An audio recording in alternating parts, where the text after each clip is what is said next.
Hello everyone, আসসালামু আলাইকুম। Welcome to today's video. আজ আপনাদের সাথে শেয়ার করব আমি ঈদের দিন কি করেছি সেটির ভিডিও। তো ঈদুল আজহা কিন্তু কিছুদিন আগে উদযাপন হয়ে গেল। দিতে দিতে আসলে অনেক দেরি হয়ে গেল ঈদের দিনের ভ্লগটা। আমার এলাকায় ঈদের দিন অনেক বেশি বৃষ্টি ছিল। তো আসলে এই জন্য কোরবানি করতেও একটু দেরি হয়ে গিয়েছিল। আর কোরবানির ঈদ মানে তো অনেক বেশি মাংসের ঝামেলা থাকে, তো সেগুলো ঠিকঠাক করতে হলেও একটু হেল্প করতে হয় বাসায় না চাইলেও। যদিও আমার ছোট বেবি ছিল, এই জন্য হচ্ছে আমি এগুলো থেকে একটু দূরেই ছিলাম এবার।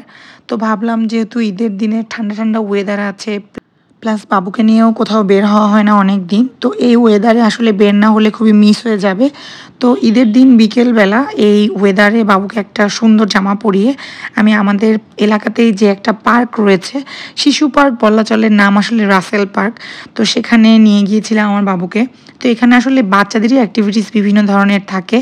আমার বাবু তো খুবই ছোট, তো আসলে ও এইসব অ্যাক্টিভিটিসে একা এনজয় করতে পারে না। ওকে আসলে খুবই লিমিটেড জায়গায় চড়ানো হয়। তো এই তো আমরাও একটু ঘুরলাম, বিভিন্ন খাওয়ার দোকান ছিল সেগুলো একটু ভিডিও করলাম। আসলে এই মেলাগুলোতে 3 থেকে 5 বছরের বাচ্চারা সবচেয়ে বেশি এনজয় করে এই পার্কগুলোতে বেসিক্যালি। কিন্তু আমার বাবু যেহেতু অনেক ছোট, তো ও আসলে অতটা বেশি এনজয় করে না। আশেপাশের মানুষজন জিনিসপত্র দেখে আসলে ও অনেক বেশি অবাক হয়। তাই আসলে সোশ্যাল লাইফটাকে বোঝানোর জন্য বা শেখানোর জন্য হলেও একটু হলেও ওকে নিয়ে বের হই। বাট যে ওয়েদার বা যে গরম পড়ে এখন, ওকে নিয়ে বের হওয়াটাও একটু টাফ। বাট ঈদের দিনের ওয়েদার আমাদের এলাকায় খুবই ভালো ছিল, তাই আসলে এই চান্সটা মিস করতে চাইনি। তো এই তো এই রাইডটা আমার বাবু খুবই পছন্দ করে। যখনই আমি এই পার্কে ওকে নিয়ে আসি, এই রাইডটা আমি কখনোই মিস করি না। দেখা যায় যে 2 থেকে 3 বার, কখনো কখনো 4বারও আমি ওকে এই রাইডটাতে উঠাই এবং ও মোটামুটি ভালোই এনজয় করে বলে মনে হয়।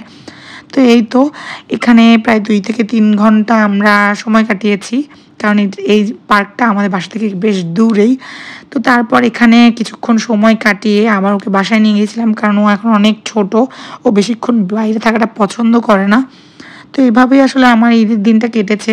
সারাদিন আসলে সকাল থেকে বিকাল পর্যন্ত বলা চলে নর্মাল ডেতে যে রুটিন থাকে সেই রুটিনই আমার চালানো হয়েছে। সকালবেলা বাবুকে তোলা, ওকে ফ্রেশ করা, গোসল করানো, দিনের বেলা খাওয়া দাওয়া, ঘুম, এগুলো শেষ করে আসলে চাচ্ছিলাম যে বিকেলবেলা যদি ও জেগে থাকে তাহলে ওকে নিয়ে বের হব। তো আসলে ওয়েদারও ভালো ছিল, প্লাস ও ঘুম থেকে আর্লি উঠে গিয়েছিল। তাই বেসিক্যালি আসলে ওকে ঘোরানোর জন্যই বের হয়েছিলাম। আর এখন তো আমরা বড় হয়ে গিয়েছি, আসলে ঈদের দিন ওরকমভাবে বের হওয়া হয় না। মনে হয় যে বাসায় বসেই যদি একটু রেস্ট নেওয়া যায়, অন্যান্য কাজগুলো থেকে যদি একটু ছুটি নেওয়া যায়, তাহলে আসলে ভালো লাগে। কিন্তু আসলে ঈদের দিন অনেক এক্সট্রা কাজবাজ থাকে, তো আসলে অনেক টায়ার্ড হয়ে যাওয়া হয়। কিন্তু আমি আসলে বললাম না যে বেবি হওয়ার কারণে বা আমার বেবির কাজ করতে করতেই সারাদিন চলে যায়। সো আসলে ঈদের কোনো কাজই আমি করতে পারিনি, বাসায় সেরকম হেল্পও করতে পারিনি। তো আপনাদের ঈদ কেমন কাটলো তা কিন্তু অবশ্যই জানাবেন।